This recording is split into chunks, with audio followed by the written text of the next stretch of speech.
warahmatullahi wabarakatuh. Waalaikumsalam. Perkenalkan, nama saya Rinawati Sulistyo. Saya lulusan dari Universitas Negeri Jakarta. Untuk prodinya saya dari Pendidikan Matematika. Untuk latar belakangnya sendiri, saat ini saya tuh mengajar di SD TA Royan. Saya juga seorang wali kelas, dan selain mengajar di sekolah formal, saya juga aktif untuk mendampingi anak-anak yang belajarnya tuh online, private gitu. Itu aja mungkin ya. Oke, baik Kak, aku izin bertanya lagi, apakah Kakak sudah pernah mengikuti PPG dan apakah sudah tersertifikasi? Dan jika sudah, pada tahun berapa Kak dan mulai aktifnya sejak kapan ya Kak? Untuk PPG saya sendiri belum mengikuti ya, karena setelah lulus saya nggak langsung ikut PPG yang rajabnya, saya langsung fokus ngajar di sekolah. Untuk undangan PPG yang guru tertentu itu juga saya belum mendapatkannya, karena masih ada beberapa poin yang merah nih, jadi belum bisa untuk ikut daftar. Baik Kak, mungkin selanjutnya.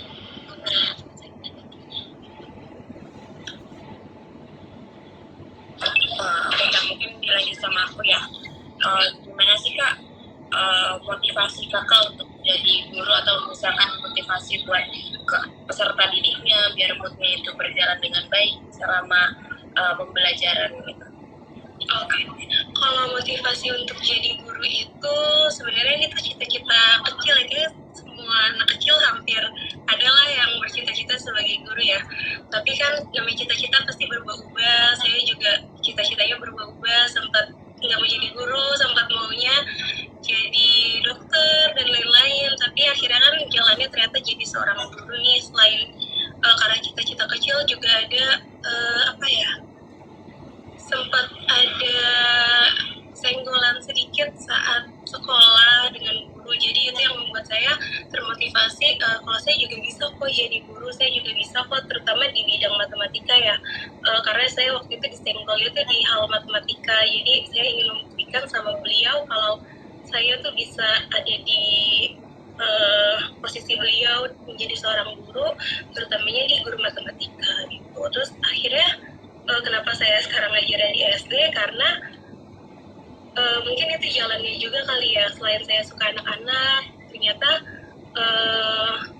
mengajar di SD itu lebih kompleks, sangat kompleks dibanding kalau kita harus ngajar anak-anak di tingkat SMP, SMA. Karena SD kan kita ngajarinnya dari nol ya, dari awal banget. Mungkin dari mereka nggak bisa baca, belum bisa berhitung dan lain sebagainya. Jadi gimana caranya kita menanamkan konsep-konsep pembelajaran sama mereka dari dini.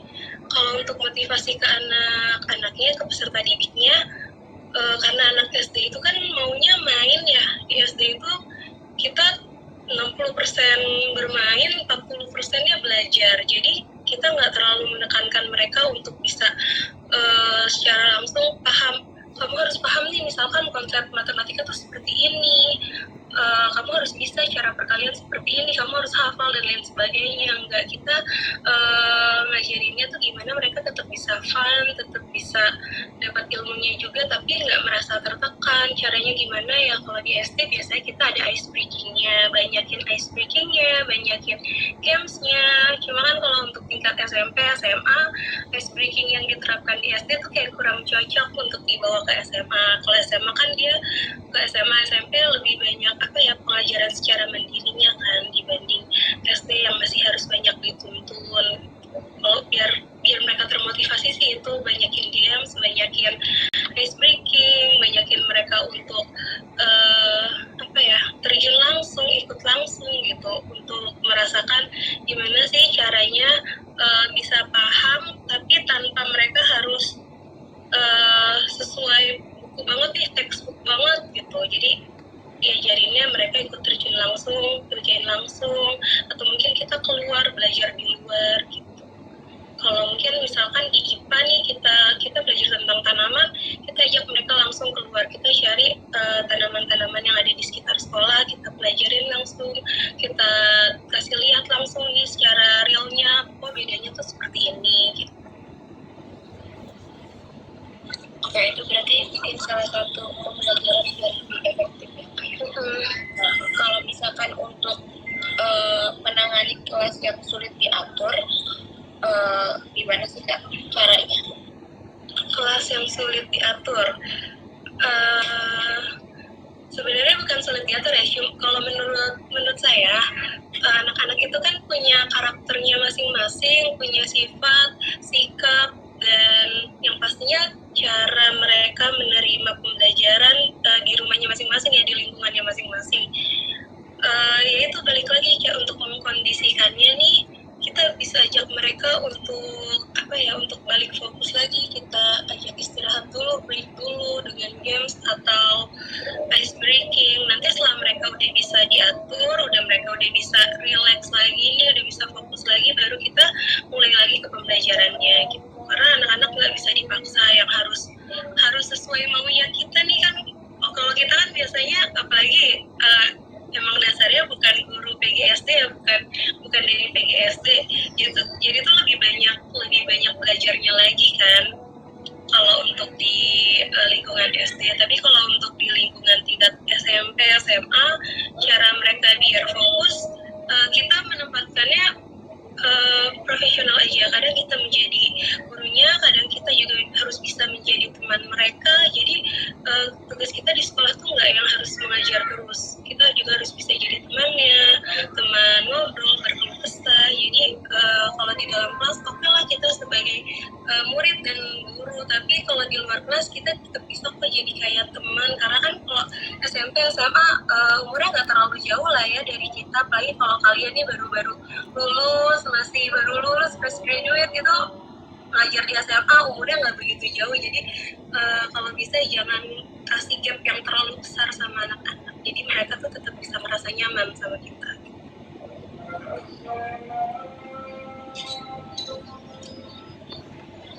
Itu sih. Baik, mungkin lagi sama Karina ya pertanyaan.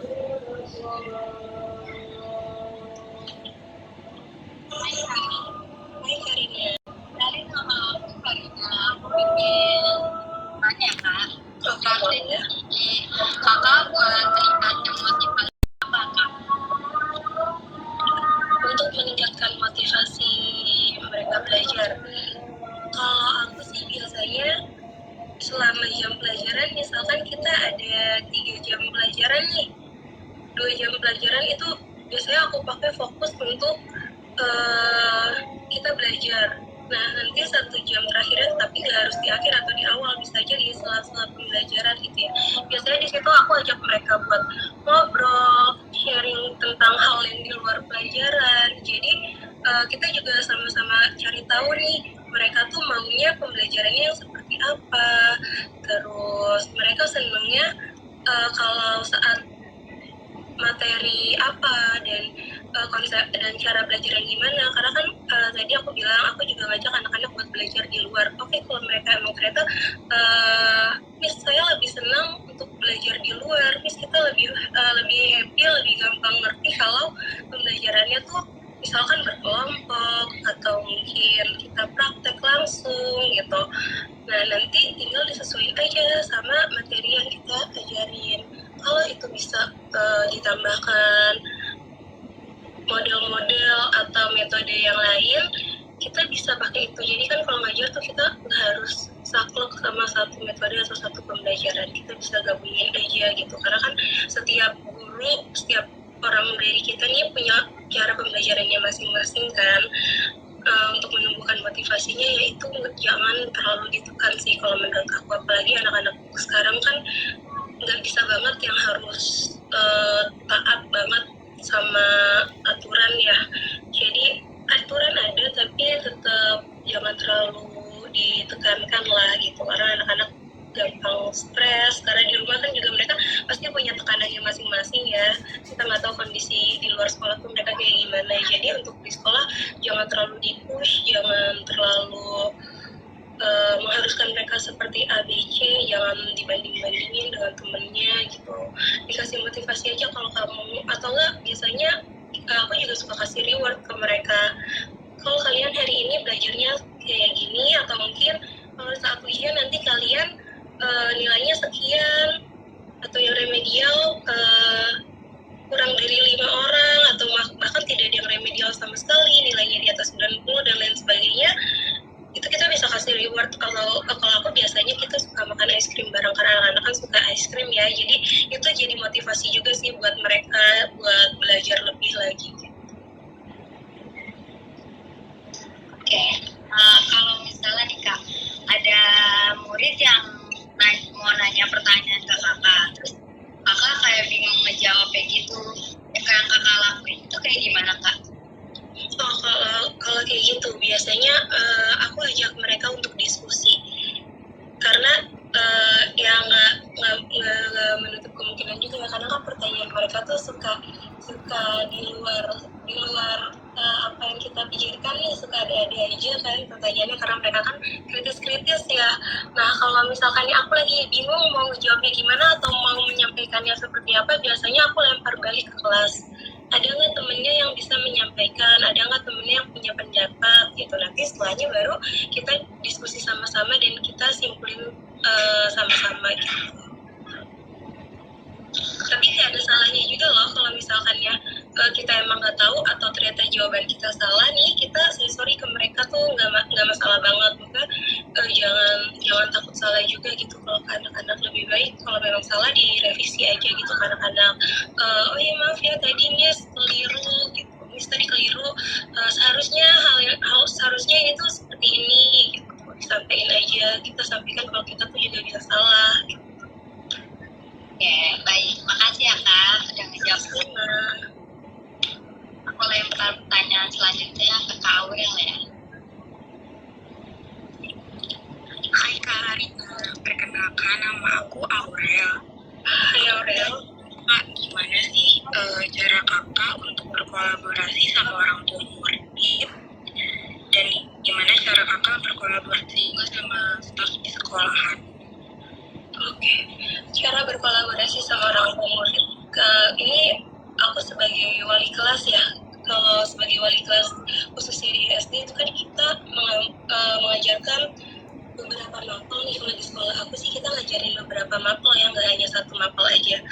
Cara berkolaborasinya kan setiap kelas itu dia ada korlasnya masing-masing nih. Biasanya aku tuh lebih sering koordinasinya sama korlas. Misalkan ada pembelajaran yang tertunda gitu. Khususnya sekarang deh, kan ini udah bulan November mendekati ujian, otomatis kita nih sebagai guru juga harus belajar materi kan. Sedangkan misalkan mapelnya ada bahasa Indonesia, Pancasila, IPAS, matematika. Untuk materi di bahasa Indonesia udah selesai nih.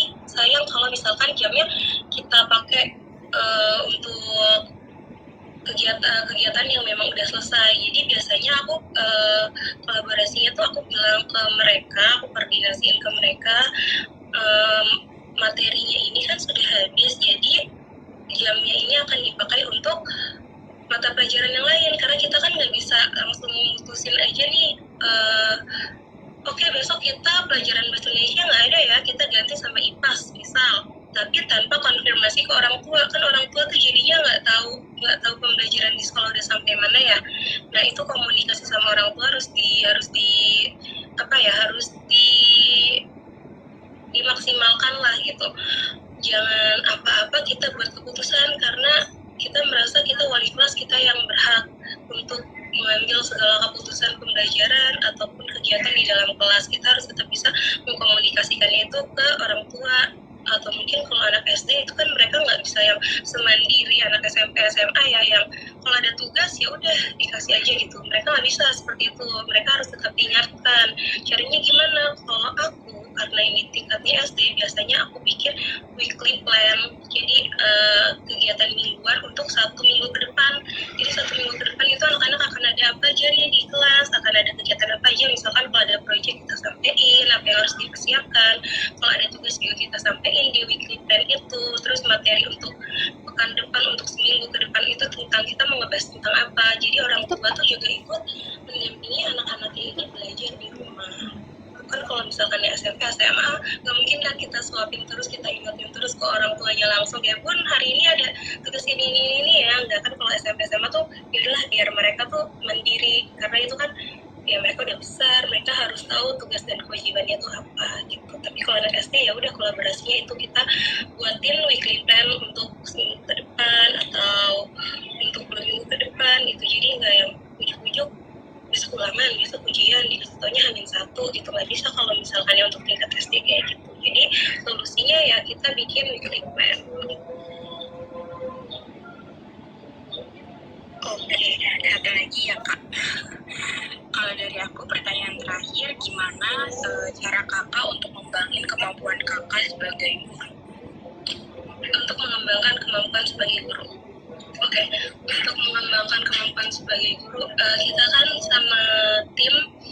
Kalau di sekolahku ya, aku nggak tahu kalau di sekolah lain itu seperti apa, tapi kalau di sekolahku itu setiap pagi kita selalu ada briefing. Jadi itu kita selalu ada arahan dari kurikulum, dari kepala sekolah, kegiatan-kegiatan apa aja yang harus kita fokusin di minggu ini gitu. Misalkan kalau sekarang kan mendekati ujian sekolah nih, nah yang kita fokusin gimana materi anak-anak, udah sampai mana. Terus kalau kita sebagai guru kan kita juga harus mempersiapkan bahannya ya, untuk ujiannya tuh seperti apa. Nah itu juga ya mulai disusun dari sekarang, karena kan kita juga punya deadline-nya masing-masing. Pembelajaran, metode pembelajaran, materi, atau mungkin permasalahan yang ada di sekolahnya kita masing-masing untuk didiskusikan dan dicari solusinya yang terbaik itu seperti apa sih. Oh oke Kak. Untuk selanjutnya dibantu sama Kak Seca. Silakan Kak Seca. Halo Kak Rina. Nama saya Seca. Saya ingin mengajukan 2 pertanyaan Kak. Kira-kira itu yang pertama, apa sih Kak visi misi Kakak itu menjadi seorang guru di era atau di zaman sekarang itu kayak gimana sih Kak? Visi misi aku, kalau misalkan ditanya visi misi, sebenarnya aku nggak punya yang visi misi yang secara gimana ya, karena menurut aku jadi guru itu bukan cuma sekedar jadi pendamping belajarnya mereka di kelas ya, tapi aku juga memposisikan diri aku sebagai orang tuanya anak-anak, sebagai temannya anak-anak. Gimana caranya pembelajaran yang aku sampaikan ini, atau mungkin selain pembelajaran kan kita juga harus ajarin mereka adab ya. Apapun yang aku sampaikan, hal-hal baik yang aku sampaikan tuh anak-anak bisa menerapkannya dengan baik gitu. Karena di sekolah aku sendiri khususnya, anak-anaknya ini tuh cukup beragam, karakternya beragam, sifatnya beragam. Ada yang sekali dibilangin bisa jalan, ada yang butuh penanganan khusus segala macam. Jadi kalau ditanya visi misi, aku juga nggak punya visi misi yang bisa disampaikan secara langsung gitu, karena aku ngerasanya aku maunya tuh mereka belajar sama aku tuh nyaman, nggak ada rasa takut, nggak ada rasa tertekan, nggak ada rasa malu. Karena biasanya kalau anak-anak itu kan malu ya untuk menyampaikan pendapatnya, untuk bertanya atau yang lain sebagainya gitu. Kalau mereka kurang paham, biasanya kan aku ajarin mereka untuk bertanya, tapi kadang kan mereka tuh suka nggak mau ya bertanya gitu. Jadi aku fokus aku sekarang gimana caranya mereka bisa tampil percaya diri, bisa jadi anak yang lebih mandiri dengan adab yang baik, terus juga punya karakter yang baik, terus mereka juga bisa berprestasi baik itu secara akademis atau yang non.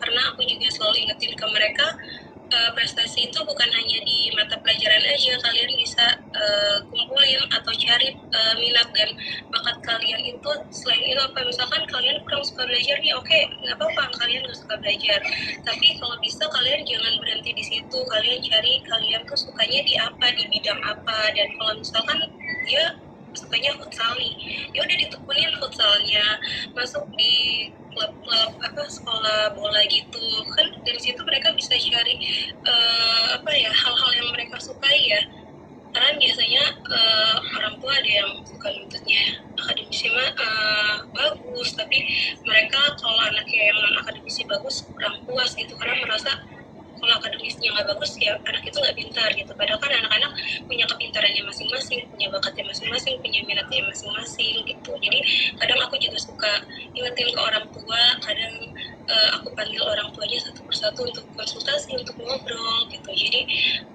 adalah aku nggak mau orang tua tuh mikir anaknya tuh nggak pintar karena nggak bisa pelajaran gitu. Jadi visi misi aku sih kalau yang ditanya aku lebih ke seputar itu aja sih Kak. Jadi intinya kayak sebagai rumah kedua ya Kak, rumah kedua bagi murid-murid ya. Nah terus untuk pertanyaan kedua itu apa sih Kak suka dukanya jadi menjadi seorang guru tuh kayak gimana dalam menghadapi orang tua wali murid, terus siswa-siswanya, terus bagaimana cara Kakak menghadapi di situasi tersebut gitu Kak. Oke, suka dukanya jadi guru ini karena aku baru mau jalan 2 tahun ya ngajar di SD. Masih adaptasi juga, masih banyak belajar juga tentang anak-anak di usia dini itu seperti apa gitu. Khususnya anak-anak yang pernah aku tanganin ya, di anak-anak itu kan yang tadi aku bilang karakternya beragam gitu. Waktu aku sedikit cerita aja nih, waktu aku awal-awal masuk di tahun ajaran yang sekarang itu memang sudah banyak orang tua yang datang menemui aku untuk menginformasikan tentang anak-anak ini yang ada di kelas ini tuh seperti apa. Karena kebetulan anak aku yang sekarang itu dari kelas sebelumnya nggak dipisah nih, nggak diacak lagi karena masih satu fase. Nah saat mereka menyampaikan, mereka mengingatkan kalau ada si A, B, C yang memang anak-anaknya tuh harus butuh perhatian lebih karena sempat ada omongan-omongan yang kurang mengenakan tentang mereka. Setelah dijalani ternyata memang benar nih, nggak lama ada satu kasus di kelasku yang ternyata salah satu anakku itu di bawah matanya saya itu sampai lebam karena didorong sama anak tersebut. Cara penanganannya pertama kita cek dulu CCTV itu kejadiannya seperti apa, karena kebetulan di sekolah aku tuh full CCTV, jadi kita bisa cek untuk kejadiannya seperti apa. Setelah kita cek CCTV-nya, kita panggil anak-anaknya, karena kan kalau dari orang tua tuh langsung biasanya kalau anak-anak yang udah jadi korban tuh maunya harusnya dia diskors atau mungkin kayak sekolah harus lebih tegas deh, sedangkan kita sekolah kan punya SOP-nya masing-masing nih untuk menangani anak-anak seperti ini. Nggak bisa yang tiba-tiba mereka harus langsung diskorsi, harus langsung atau mungkin bahkan sampai dikeluarkan gitu, karena kan ya nggak menutup kemungkinan orang tua juga banyak ya yang mau udahlah bias dikeluarin aja anak-anak yang kayak gini gitu. Sedangkan kita kan juga punya pertimbangan yang lain, bukan berarti kita melindungi apa yang namanya pembulian dan segala macam itu ya, tapi kan kita punya SOP-nya masing-masing. Suka dukanya sih kalau lagi ada masalah yang kayak gitu kan kita menghadapi orang tua langsung ya. Nah ada gimana ya, kita kan harus bersikapnya tuh netral ya. Sedangkan misalkan kalau kita melihat si korban, kita maunya tuh ngebela korban, tapi di satu sisi kita juga nggak bisa menghakimi si anak ini gitu. Gimana caranya justru kita harus mengarahkan anak ini jadi anak yang lebih baik lagi, yang punya adab yang lebih baik, lebih sopan, lebih sayang sama teman-temannya gitu. Biasanya kalau aku sih menindaknya kalau ada anak yang seperti itu, aku panggil mereka di jam pulang sekolah. Biasanya aku sampein kalau si A misalkan kamu nanti jangan pulang dulu, kita ngobrol dulu, kita diskusi bareng dulu gitu. Gimana caranya mereka tuh tetap merasa nyaman saat ngobrol. Tapi biasanya anak-anak yang seperti itu yang aku temui ya, ternyata memang mereka itu di rumahnya itu tuh kurang perhatian dari orang tuanya. Jadi ketika mereka ketemu sama teman-temannya, mereka ya udah melakukan apa yang mau mereka lakukan di rumah, tapi nggak bisa tersalurkan gitu di rumah. Mungkin karena orang tuanya terlalu menekan anaknya, atau mungkin orang tuanya juga belum paham anaknya itu seperti seperti apa. Jadi ketika di luar rumah, di sekolah gitu khususnya, mereka tuh bisa merasa bebas, nggak ada ayah bundanya gitu. Padahal kan ada kita nih guru-guru di sekolah yang menggantikan peran orang tua itu kan. Suka dukanya itu sih kadang ya, namanya juga orang tua ya. Nanti kalian udah itu belum? Kalian udah pernah praktek ke lapangan belum? Belum. Oke, itu kalau misalkan nanti kalian udah praktek lapangan, terus kalian ngajar ketemu anak-anak, nah itu biasanya baru berasa tuh, ternyata jadi guru tuh seperti ini. Atau mungkin kalau ngajarnya privat, udah ada yang ngajar privat, pasti kan ketemu tuh karakter anak-anak, si anaknya seperti ini, si anaknya seperti ini. Terus kalau privat kan biasanya kita di rumah kita juga sedikit banyak tahu kondisi di rumahnya seperti apa. Nanti kalian bisa menyimpulkan, oh ternyata anak ini begini karena begini gitu. Nah nanti dari situ baru tuh bisa kalian belajar, oh ternyata penanganannya kalau anak yang seperti ini harusnya seperti ini gitu. Karena ada anak yang di rumah nggak terbuka, tapi justru sama kita itu mereka bisa jauh lebih terbuka gitu. Kadang anak-anak yang menurut kita bandel di sekolah atau menurut teman-teman yang lainnya bandel, ternyata pas kita ajak bicara empat mata, mereka tuh punya banyak luka, punya banyak hal-hal yang orang lain tuh nggak ketahui, bahkan orang tuanya pun juga nggak tahu gitu. Jadi makanya kenapa aku tadi bilang kalau gimana caranya kita bikin mereka itu nyaman sama kita gitu. Karena kan kita nggak tahu mereka di rumah seterbuka itu juga atau enggak. Mungkin orang tuanya sibuk kerja, atau mungkin orang tuanya sibuk ngurus adik-adiknya yang lain ya kan. Jadi gimana caranya murid-murid itu harus bisa nyaman sama kita gitu, tanpa kita harus mengatur dan mengambil alih peranannya mereka gitu. Mereka tetap bisa jadi dirinya mereka sendiri. Jadi intinya sebagai guru itu agak lumayan sulit ya Kak, karena harus ngedidik murid-murid juga, terus juga harus ngajak orang tua, wali murid kerjasama buat ngedidik murid tersebut ya Kak. Gitu, kita gimana cara kita harus bisa kerjasama sih, dan kita juga harus mengingatkan orang tua tapi tanpa merasa kita paling tahu karakter anaknya gitu.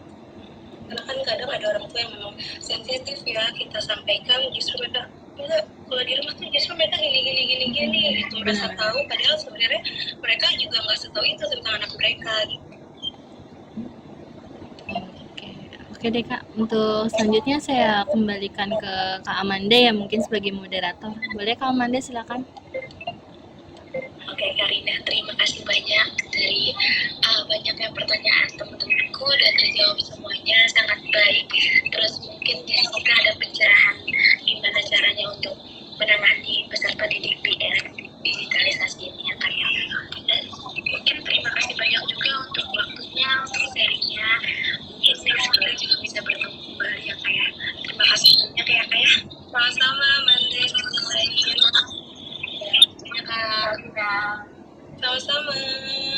Semangat kuliahnya ya. Kalian berarti semester berapa? Semester semester 5. Bentar lagi, itu dikit lagi. Ya, semangat.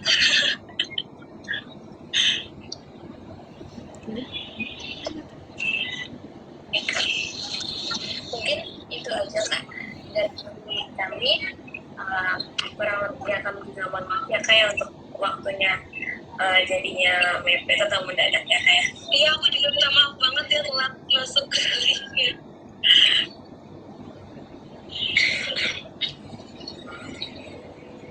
Semoga bisa membantu jawaban-jawaban aku. Dan mohon maaf juga kalau misalkan banyak pertanyaan yang jawabannya nggak nyambung nih. Gak apa-apa. Kalau gitu ada lagi? Cukup sih Kak, kalau dari aku udah cukup memuaskan banget ya jawabannya. Mungkin kakaknya bisa melanjutkan aktivitas lagi kembali. Udah ganggu weekendnya juga ya. Oke, makasih ya semuanya. Kalau gitu aku pamit duluan ya. Oke, terima kasih Karina. Sampai ketemu. Salam. Sama.